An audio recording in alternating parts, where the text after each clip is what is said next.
On a cold day in January 1986, the Space Shuttle Challenger exploded just 73 seconds into flight.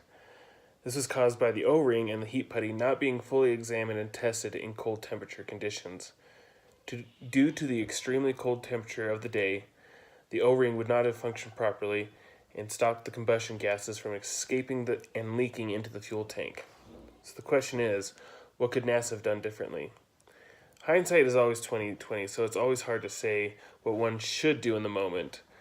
But from the research that I've done, the evidence points to NASA scrubbing the launch to a further date and not pressuring the launch crew into a mediocre launch. There was a lot of political pressure in trying to rush the shuttle launch. For example, the Russians had a similar rocket that was set to launch a few days later. There was probably also pressure to launch the Challenger so it could be in space when President Reagan gave his State of the Union address. These reasons, along with the failed testing of the boosters in cold weather and ice, were reasons enough not to rush and launch the Challenger. What should Roger Boisjoli have done differently, if anything? Roger Boisjoli and Robert Edling were under the direction of Alan McDonald on the solid rocket motors project at Morton Thiokol. Ideally, they should have tested the rocket boosters in cold temperatures, or at least in a 31-degree environment that NASA required. However, with the mounting pressure from the project managers and political pressure from the White House, Boisjoli and Edling were probably not able to fully test the boosters in that environment.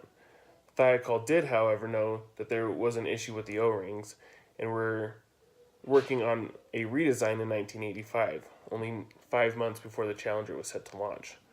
According to NPR, Boisjoli warned NASA and Thiokol higher-ups that if the O-rings failed, there would be extremely catastrophic effects to the shuttle.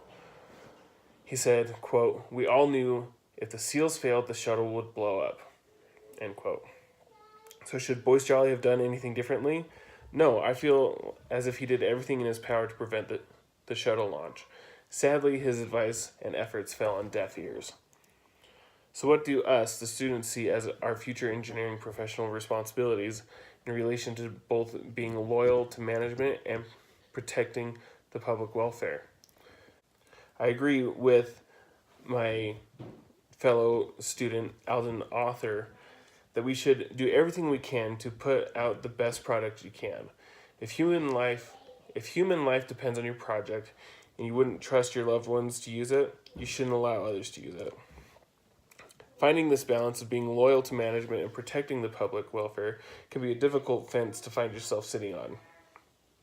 Sometimes you don't want to be the yes man to your management and agree with everything they say.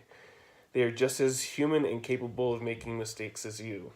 They may be too stubborn and too hard-headed in their way of thinking that they may not be willing to accept outside views and opinions, and because of this, sacrifice the protection and safety of the public's welfare. Thanks.